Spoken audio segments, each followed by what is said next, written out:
Today on the WEInvested podcast, we have Mariusz Skonieczny, and he is the founder of Classic Value Investors, MicroCap Explosions, and the creator of Value Investing University. Mariusz, how are you doing today? Very good. Thank you very much. I got to say that you're probably the first non-Polish person that pronounced my name so well. So congratulations. I appreciate that, man. It was a lot of fun, and I was telling you, I like your first name. You got a dope name, you know. Yes, sir. So before we get started, would you mind letting the people know where they can find you on social media and the internet? Yeah, so I would say take my very hard to pronounce name, put it into YouTube, and you will find my YouTube channel. So that's a free YouTube channel. If you want something that you pay for, you go to microcapexplosions.com. And then I also created Value Investing University, which is actually a free resource. It's like a course on how to invest, and it's valueinvestinguniversity.com. That's awesome, man. That's awesome. So let's just jump right into it, and let's kind of start from the top, man. So, where did you grow up and where are you from? I grew up in Poland. I came to the US in 1996. And it's actually funny because you told me you're from North Carolina, right? Mm-hmm. So that's where Michael Jordan is. Yeah. Right. So I got a story for you, because when I was young, I was all about sports, and I was in special track and field school. And then in the 90s, that's when Dream Team was.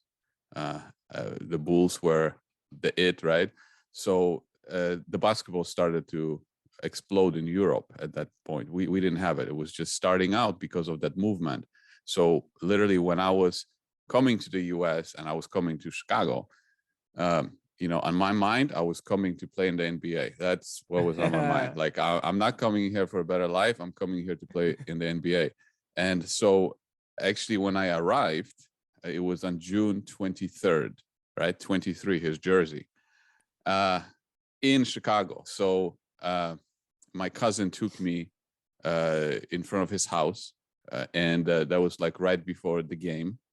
And we were sitting in front of his house, and then he pulled out. He started going towards his next game, and he just I was waving at him, and he kind of ignored us and went on his way. And my cousin was like, "What do you want to do?" I said, "Let's go and chase him." So we ended up chasing him on the highway, but that didn't really go anywhere. But anyway, so this whole basketball thing is, so I came to the US and I did make the team in high school to play to get on the team, but I wasn't good enough for the US standards. I didn't speak the language. And so I was heartbroken, because I came to the US to play basketball, and then I didn't really get a chance to play because they didn't let me play. They let me literally play for like 30 seconds for the entire season. And so the lesson from that was that when you like something so much, and there's so much competition in the field, the efforts that you put in might not lead you to great results. And that's actually what led me over the years into microcap space. That experience, because if I'm going to put all this work into investing, how can I get my efforts to go as far? And that's to be involved in the microcap space, which has almost like zero competition. So my efforts mean something. My efforts generate returns. If I did the same thing in the regular stock market, it would not have yielded the same results that I got from the microcap investing.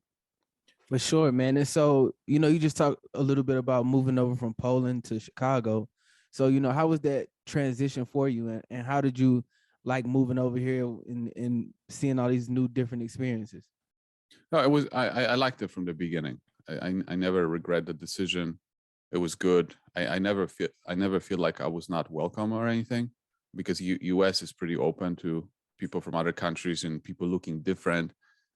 Where it's not the same, in Europe or where I come from, everybody looks the same. And if you look just a little different, or you speak a little different, then, you're not as welcome. And so US is very good for that. Yeah. I mean, the tough part was, of course, to become competitive, because to learn the language. And when I came, it was sophomore grade in high school, and I didn't speak the language, so it was tough to go and take these ACTs and SATs within a year of coming here and competing with, with Americans. So that, of course, you can't get to the school that you want to, and it kind of sets you on a different path. But that too, led me to investing in the places where I invest now, simply because I was looking for ways to have very little competition. For sure, man. And it just sounds like that competitive nature that you had, or that you learned about when you first, during your sophomore year, it carried over into, the companies that you founded and created today. Yeah, that's right. For sure. So, I mean, let's just talk a little bit more about, each of your companies and the vision behind them and the ideas behind, the companies that you've created. Okay, so I created, well, first of all, the YouTube channel, or MicroCap Explosions. The YouTube channel was kind of born out of boredom during the COVID. I mean, I had a YouTube channel, but I wasn't really making videos. And then when we were all locked down, I had a camera, I started making videos. And, now we live in this world where, with instant gratification and social media, and people think they can get rich quick, no problem. And they can get rich. People can get rich relatively quickly. But I see that most people do just dumb things when it comes to their investing. They don't know the difference between investing versus trading. And they can't hold a position long enough to even bring the benefits. So I wanted to kind of bring the intelligent way of investing and teach the younger people, the younger generation, about it. So that's kind of the YouTube channel. And then from that point, people kept bugging me about, hey, since you invest in the smaller companies, do you have a newsletter? Do you have a research where we can sign up for? So that MicroCap Explosion was born out of that, people bugging me about it. And it was interesting because I didn't want to do it. But then I made a video saying, hey, you guys keep bugging me to do something like this. Like, if I'm going to do it, I need to know if there's enough people that want to sign up, and it's not going to be free and it's not going to be cheap. So I made a video and I pretty much said that if I get enough people sign up, I'll do it. If I don't, I'm not doing it. So within 30 minutes of me posting the video, 60 people signed up. So I was like, okay, and when you're talking about, at that time, I released it for $1,000 a year. Now it's $3,000 a year. But at that time, if within 30 minutes, you get 60 people interested, ready to pay, it's like, okay, it's worth it. I'll do it. So that's how, it was born. But my whole philosophy is, investing in smaller companies. That's the idea. And MicroCap Explosions is a way for me to share my research with whoever wants to be in that space for the obvious reasons. For sure, man. And so, how did you get started in the financial industry? Like, where did that spark come from that led you to finances and investing and value investing? When I graduated college, I entered the real estate industry first. I was a real estate appraiser and a real estate broker. And while I was in the real estate industry, I was reading all the books I could get my hands on about value investing, Warren Buffett, Charlie Munger, because their philosophy resonated with me. Because, as Charlie Munger says, all intelligent investing is value investing. And it simply means that there's a business behind a ticker symbol that's trading on the exchange. And I had the interest to wanting to learn how businesses operate, what makes a good business, what makes a interesting opportunity, what's a bad business, what's an average business. So I approached it from that point of view. I wanted to understand the businesses, and then I wanted to make sure that I don't overpay for them. I'm not afraid to pay a lot for something, but I don't want to pay a crazy price. I want, because if I spend my money, I want to know what I'm getting in return. And so, that's kind of how it started, Warren Buffett. And then how it led me to smaller companies was the fact that he one time was asked on a Berkshire Hathaway meeting what he would do if he had $10,000 to his name and he was graduating college. And he said, I would be looking at small companies, because This is an area where the investment industry underfollows and ignores. And this is an area where if you turn enough rocks, you look at enough companies, you will find there's a greatest probability of mispricing in that area. And you see, he would like to do this now, but he's got too much money. And if you have too much money, you cannot play in that space. And that's, that's the thing that I see from like retail investors, for example. Every retail investor, I mean, is not a millionaire. Most of them are not millionaires. They have small amounts of money. And so having small amount of money gives you an incredible advantage, because the opportunities that you have in front of you, the big hedge funds, big institutions don't have. So you can use that to your advantage. And what do retail investors do? Unfortunately, they invest in the same companies that big hedge funds want to invest. Like, what a waste. What do? They chase GameStop, AMC, AMC squeeze. I just made a video on AMC, and I said, how stupid is it for you guys to be trying to create a squeeze on AMC, which is, pretty much a bankrupt company, and you're trying to make money like this while you have all those wonderful opportunities in the small cap space, micro cap space, or even outside of the stock market, and you're wasting this on opportunities like this. And that's what I see all the time. They wasted on that. They wasted on Bitcoin. NFTs, they go everywhere that is speculative, and you don't even know what you're getting back in return. But that's where they are. That's what they do. So they have this great opportunity, and they don't even know what to do with this opportunity. So, how do you define a micro cap company, and how do you identify these micro cap companies that you want to research and study and possibly invest in? MicroCap company is a company that has equity, or you can say market cap, of less than $100 million. That's what it's worth, or that's what it's quoted on the stock exchange. And most of these companies trade on secondary exchanges. In other words, they're not big enough to trade on NASDAQ. They're not big enough to trade on New York Stock Exchange. So they trade on secondary exchanges like OTC, for example, over the market, or Canadian Stock Exchange, or Toronto Stock Exchange Venture, because in the US, we don't have a venture exchange. But that's why a lot of the US companies that are smaller, they trade on the ones that I just mentioned. And those exchanges, I would say 99% of retail investors in the US, they don't even know where they exist. So again, back to no competition. You can go to these exchanges, and what I do is I go through each company one by one. Like, for example, there's like 800 companies on Canadian Stock Exchange, and I went through every single one and picked out about 5 that are interesting, and ended up investing in 2.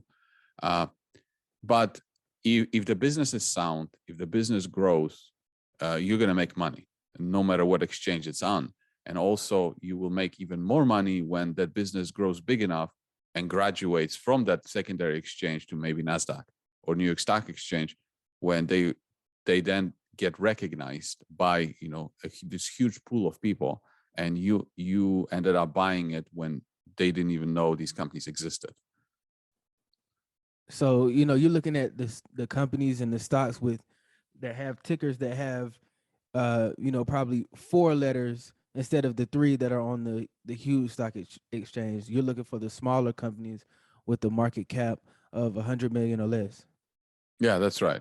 And they might, they might have 3 letters, they might have 4 letters, they might have 5 letters in their ticker symbol. It's and their stock might be trading at $5 or $1 or 10 cents or 50 cents. None of that matters. What matters is whether the business behind it is sound or not. That's what matters. And so, what lets you, and not to give away any of the secret ingredients or give away any of the sauce that you offer in your courses, but what lets you know personally if a business is sound and if it's a solid company? Well, first of all, number one requirement is it has to have revenues, and it might sound simple. Oh yeah, of course it has to have revenues. When it comes to smaller companies, I would say 80 to 90% of them on these exchanges are not investable because they don't have revenues. They have a lot of promises. They have a great product that's going to change the world, cure cancer, do this, do that, but they don't have any revenues. So I'm not interested in those. I'm interested in companies that have revenues because revenues are a proof that somebody already paid for the service or product or whatever. And so that's number one. Then I'm looking for a quality of the revenue. Like, how good is their revenue? Do they have to work very hard to get a revenue? Does the revenue have high margins? Is the revenue recurring? How easy is it for the competitors to steal that revenue? Things like that. So I want revenues that are recurring, so that every January we don't start from scratch. I want revenues that the competitors can take really easily. I want revenues that the clients, don't switch that easily. Like, oh, I can buy this ice cream or that ice cream. No, I want revenues that maybe if they sign up for particular software or a solution, that it's a monthly service. It's something that it's not that easy to switch, or maybe it's so ingrained in their business operation. So that's that. Good businesses like that. And I want those businesses to have a lot of room for growth. And I don't want those companies to have debt or a lot of debt. I want them to be reasonably sound. They don't necessarily have to be profitable today, but if they are growing and if they're just around the corner or a couple years from profitability, no problem. I will get involved. And sometimes through MicroCap Explosions, we might even help those companies. If they're not profitable yet, we might inject them with the capital through buying shares directly from the company to help them, grow to a level where they're going to be profitable and things like that. So, by studying, hundreds of businesses and looking at their revenue streams and their quality of revenue and just understanding the different components of their business, has that helped you with your personal businesses and companies that you've created to know exactly what's needed and to, I guess, help it be as successful as possible? Yeah, of course. I always think about this because like the revenue stream that I get from my businesses. So I wrote books. Yeah, I wrote books. And then I have MicroCap Explosions. And then I have like a, YouTube channel. So books are the best revenue, because I don't have to do anything for that. It's a very high margin business. People keep buying my books every month. Amazon keeps recommending them. That's the best type of business. But that it's not a huge contributor to my revenue because books used to sell better in the past than they do now, but it's enough to cover my mortgage and some bills. Obviously, the most amount of money I make is from MicroCap Explosions, which is a recurring revenue business model, right? People pay me yearly, and it's a very scalable business model. It doesn't cost me more to have 100 subscribers versus 1,000 subscribers, so it's a wonderful business model. Yeah, and so how can I, for example, make that business model more sticky? Well, one thing is it's more sticky when people make money from my investment ideas, but sometimes you don't have control over that, especially in the short term. Prices can be fluctuate. So I created for example, a forum on their website where members talk to each other. So that creates a little bit of stickiness because, as people get attached to other people, it's hard, they think twice about, leaving. We also have live calls with management. So I give them access to the management where, they might not be able to get that access themselves. So that makes it, more sticky and more sustainable business. When it comes to the YouTube channel, for example,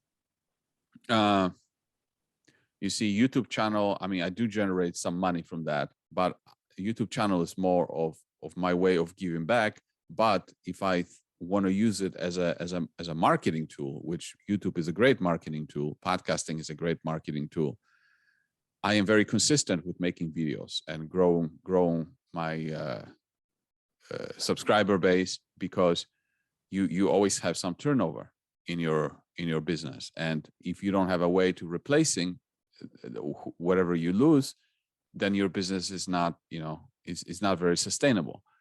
So my YouTube channel is like growing my own brand by teaching the public and talking about investing. And I recently made a video about that, how a lot of people that are in business, if they are not utilizing social media, YouTube, podcasting, or Twitter or whatever, they're leaving a lot on the table, because it's like the greatest tool ever. I look at my analytics for YouTube, and like right now I'm approaching 6,000 subscribers, but it's amazing to think like on a daily basis, 1,000 people watch your videos, and I make them daily now.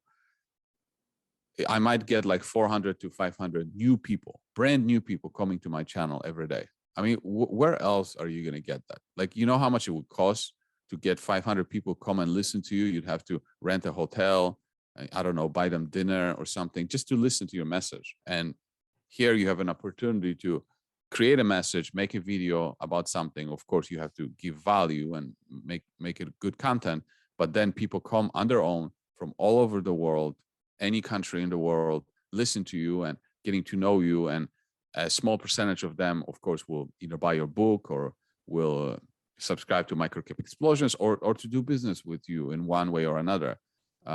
So all of it is kind of, working together. For sure, for sure. And so, how can an individual become a successful investor? Well, first of all, is I would say, think independently. It's so important. Too many people right now just want to invest in ideas that are popular, that everybody talks about. When something is popular, it's usually not a great investment. Usually you don't get the value in relation to what you're paying for it. So I would say think independently. Learn, if you want to be involved in the stock market, then learn how businesses operate. Learn what makes a good business, what makes a bad business, and then go into places where you have very little competition. Don't go on Twitter and looking for ideas. Don't go on YouTube looking for ideas, unless of course it's my YouTube channel. But think independently and go into places where others can't or don't want to go. And if you understand what makes businesses tick, then you will have the confidence that you can find those ideas on your own, and you don't have to have someone feeding them to you. For sure. And so, I mean, you just talked about how all of your, businesses are intertwined and work together and build off of each other. So, I mean, is entrepreneurship a skill set that, a skill set that you were born with, or is it something that you gain interest in over time, just, throughout life? I was always interested in money.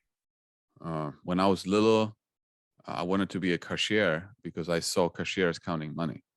So I always wanted, to have money. I wanted to be rich.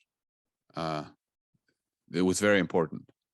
And so, but then I also want to do things the right way. I'm a fundamental type of person. So that kind of led me. I mean, the philosophy that Warren Buffett was teaching just really resonated with me immediately. As he says, you either get value investing right away or you never get it. And I just got it. And,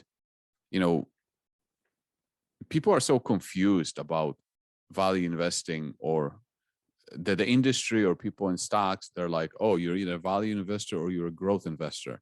No, that's nonsense.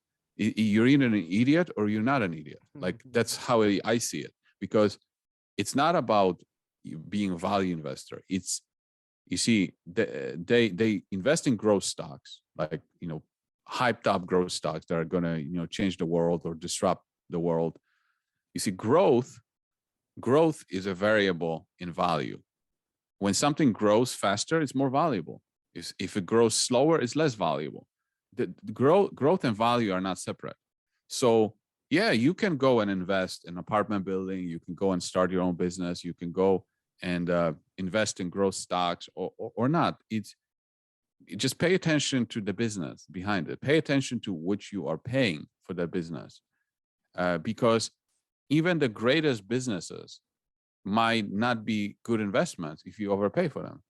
And the worst kind of companies can be good investments if you don't pay, if you pay very little for them. The business doesn't have to grow for you to make money on. I mean, you can go out and buy a gas station, and the gas station is not growing. It's just providing steady revenue. If you pay very little for the gas station, you're going to make money. So it doesn't, the growth is not necessary to make money, but people get drunk on growth. Like, they get addicted to it. It's like, oh, if the company is growing and it's disrupting something, I'm going to pay any price for it. No, if you pay any price for anything, you're going to lose money, no matter how great or no matter how many problems they solve. Everything is in relation to value. Price is what you pay, value is what you get. That's what intelligent investing is about. For sure. No, and I think that's a great piece of advice. And just speaking of advice, what would you say are some lessons that you've learned, throughout your career as an entrepreneur?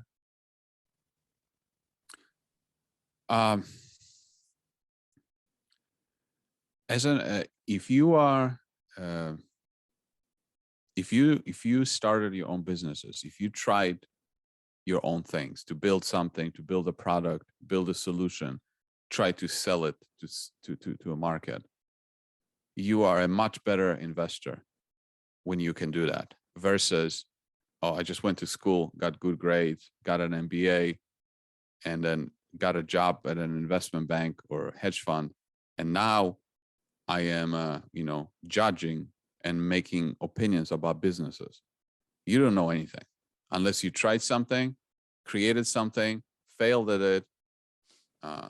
You don't know anything. So all of the things that I've tried, whether it's writing my books, MicroCap Explosions, or other little projects that I did that I didn't even mention, all of it helped me become a better investor, because then I can relate to what the businesses that I'm buying the stock of, what it means for them to get clients, what it means for them to run into problems, what it means for something to be a good business, because $1 of revenue from one business is not equivalent to $1 of revenue from another business. It's completely different. It's completely different. So you need to understand, how hard it is to generate particular revenue, whether a particular revenue is profitable or not. All of these tie together. And another great lesson that I learned is that it's much easier to make money if you buy great businesses or stocks in great businesses and you don't overpay for them. That's much easier to make money than to buy awful businesses and overpaying for them. That's a guaranteed disaster in the making. How can an investor avoid overpaying for a company or overpaying for a stock? The first thing is to don't let other people overhype you on stuff. Just when somebody tells you about an opportunity to invest, just look at it and separate yourself and decide first, is this a good business? Is this a kind of business that I want to be involved in? If it's not, run away. Once the business is good, then look at how much you're paying for it.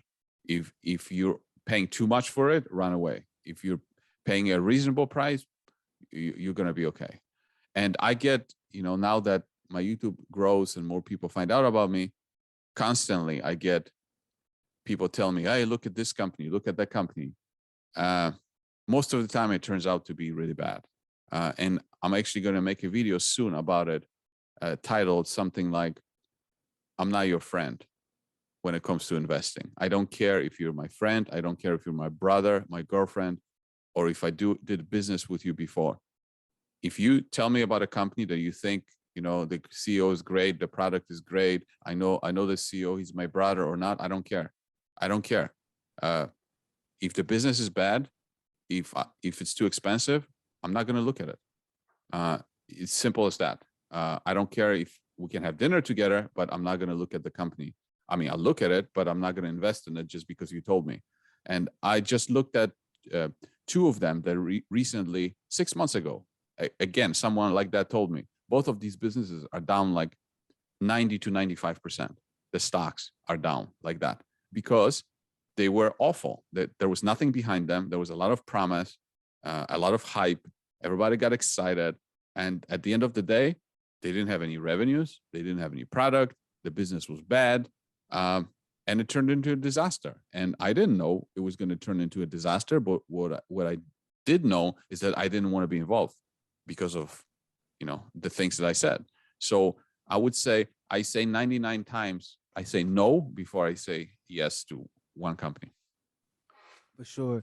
I mean, and one important, one important accomplishment that you have, is that you've grown your investment portfolio from $10,000 to $4 million in less than 15 years. So, I mean, how did you accomplish that task, and what was it like just to see that type of growth in your portfolio? So the way I accomplished this is what I was talking from the beginning, is focusing on an area where there's very little competition, and there was a lot of mispricing, but it wasn't all straight up. When you are dealing with these smaller companies that fewer people are aware of, there's less liquidity in them, meaning you can't get in and out from your positions that easily without impacting the stock price. So if you are in that space, the volatility of your portfolio is tremendous. You can be up and down 10% in one day or more. You can buy a position at 1 p.m. and by 4 p.m. it's down 30% because of that. So, going from 10,000 to 4 million, again, it wasn't straight up. And it had a lot of setbacks because from 2012 to 2016, it was the worst time of my investing career because I got involved in awful businesses that didn't deliver. And that's why, and I was involved in the mining businesses, gold and silver mining. Don't ever touch them. The worst kind of businesses on the planet. If you want to get a lesson on how to mess up your life, get involved in those companies. They promise a lot. A lot of people like them because they promise you 10x, 20x, 100x your money.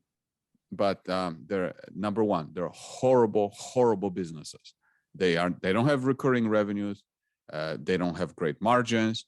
They take a lot of capital to grow. You see, growing revenues without a lot of capital is completely different story than growing revenues with a lot of capital. So mining businesses are very capital intensive. They're horrible businesses, and they are producing themselves out of business because every deposit, it's depleting. As you produce more, you're depleting more. So you're producing yourself out of business. And then you have to put more capital in to not have the production decline, not have revenues decline. It's just not a great business. And I learned that lesson the hard way. If it wasn't for, well, it's kind of hard to say if it wasn't for them, because that failure actually prepared me for the next success. But I learned from that lesson that it's much better to focus on good businesses and not overpaying them than to ever touch bad businesses. For sure. I mean, and that's just an incredible testament to just staying persistent and staying consistent with what you're doing and sticking with it. Because a lot of people may have a couple bad years and feel like, man, this isn't for me, I want to give up. But just to keep going to reach a milestone like $4 million in a portfolio, that's really incredible. But how would you define success as an entrepreneur? Talking about before I answer this, talking about people giving up, this is not for them. I guess in our society, we look down upon failure. Your parents tell you can't do this, you're going to fail. be safe, go to school, do this. Failure is the best teacher. Failure teaches you a lot more than success teaches you. When you're successful right away, you kind of can get cocky, and your head is bigger than your knowledge, and it's not good. So all the greatest people, all the great successful people, if you look down their past, a lot of them had like a big blow up, a big failure that they learned from, and that's set them up for the future. If I didn't have that failure, I think I wouldn't be as humble as I am now, and I would most likely be more reckless with the decisions. So it served me very well. And as far as what makes a person successful, the way I define success is personal freedom. That's number one for me. Having the ability to do whatever I want with my time, and not have somebody else buy my time and decide what I can do with my time. That's like number one. And I want to make sure that I protect that. And I want to make sure that this is very solid, and I have a very solid financial foundation so that I don't ever lose it. And then once I have that, then yeah, we can talk about, maybe growing the wealth more or having a better lifestyle. But none of that comes first. First, financial freedom, independence, do whatever I want to do with my life. And then after I have that, and I feel like that's solid enough, then we can take it to the next level. But taking it to the next level is never going to be risking that freedom just so that I can get to the next level. So, what is the future of classic value investors and microcap explosions look like to you?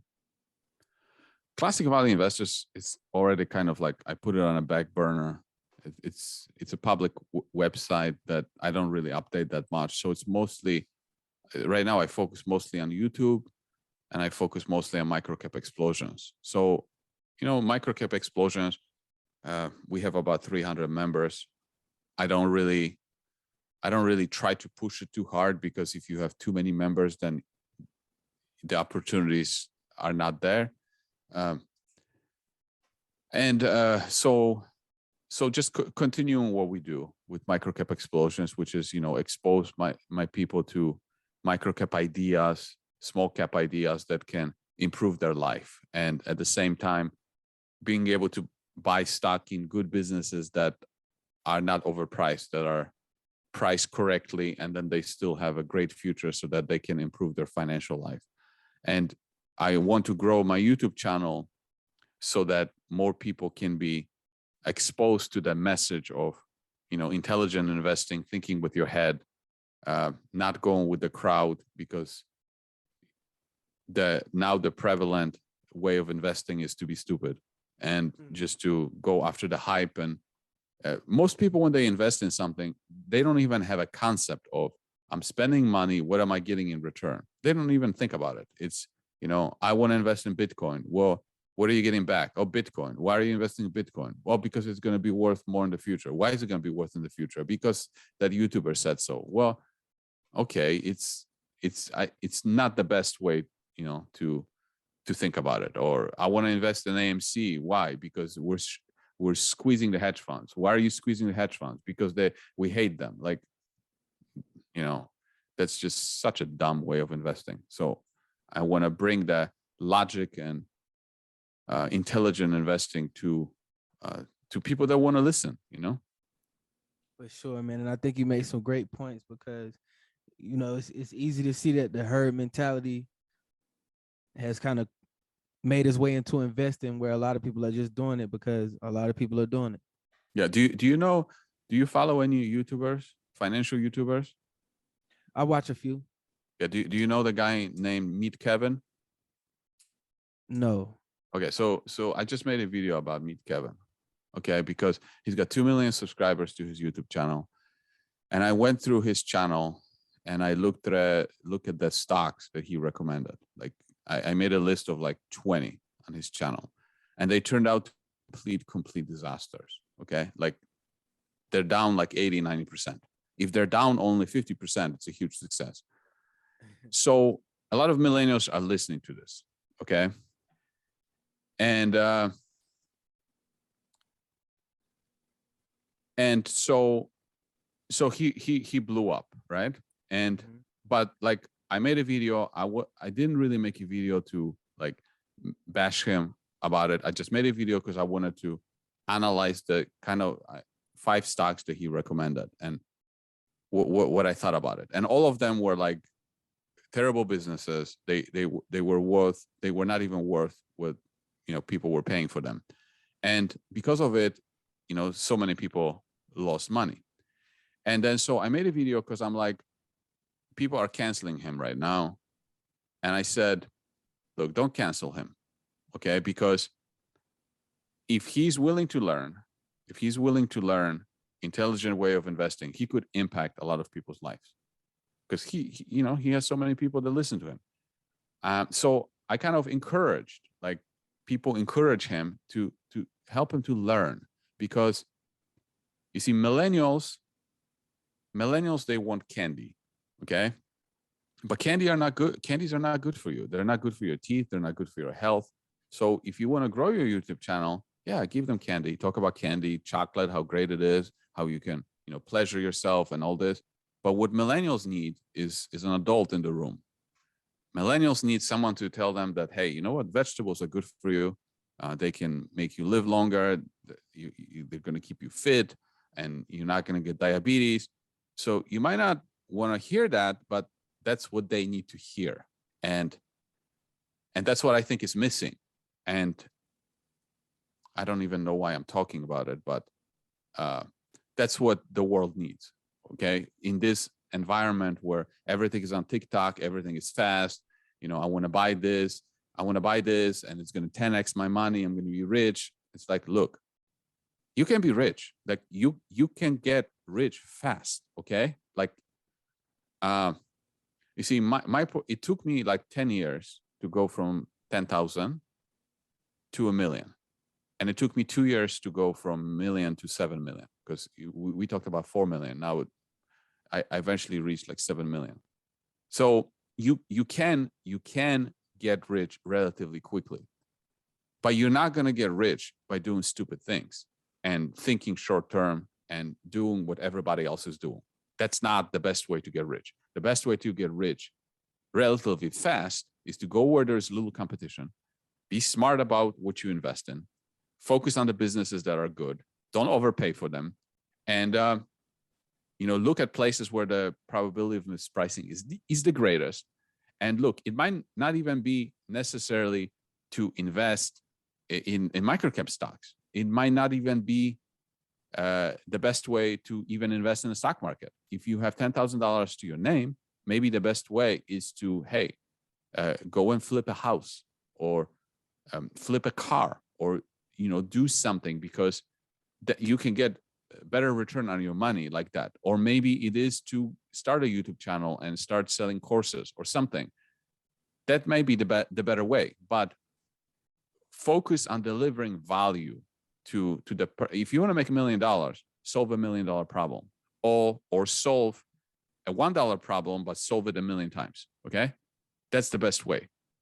If you think you're going to make $1 million buying Bitcoin right now, it's probably not the best bet. Okay, because now everybody knows about Bitcoin. Okay, like if you did it in 2008 when nobody knew about it, where it was an undiscovered place, yeah, but not now. Not now when everybody's talking about it. So now you got to go find the next thing. But it doesn't have to be something that it's so speculative. You can find a great company, a great investment that nobody's looking at, and it's, hugely undervalued. One example I'll give you: in 2017, I found this company called Oracle, where I made most of my money. The value of the company at that time was $3 million, and their asset was, I looked at one of their assets. Their asset was worth 500 million, but it had a little problem. It was tied up in a legal battle. So I studied the legal battle. I studied the legal documents. I called the courthouse. I got all the documents, and I saw that there was zero probability that they were going to lose, zero. And I wasn't even a lawyer. It was so obvious, but it was an opportunity. It was so mispriced. Nobody wanted to look at it. I looked at it and, made millions. So the best way to get rich is to, think independently, find your own deals. You don't have to have your favorite person, your uncle invested in it. You can do it on your own, but don't go where the hype is. Don't go where everybody is talking about it. By the time you hear about it, it's probably already priced in and there's not much juice left. No, man, I really think you'll give us some great advice and just, really driving home the importance of being an independent thinker, as well as, not wanting to get rich so fast, but to really kind of have that patience. 10 years is still pretty fast, but I guess it's a lot slower than what millennials and the younger generation is looking for.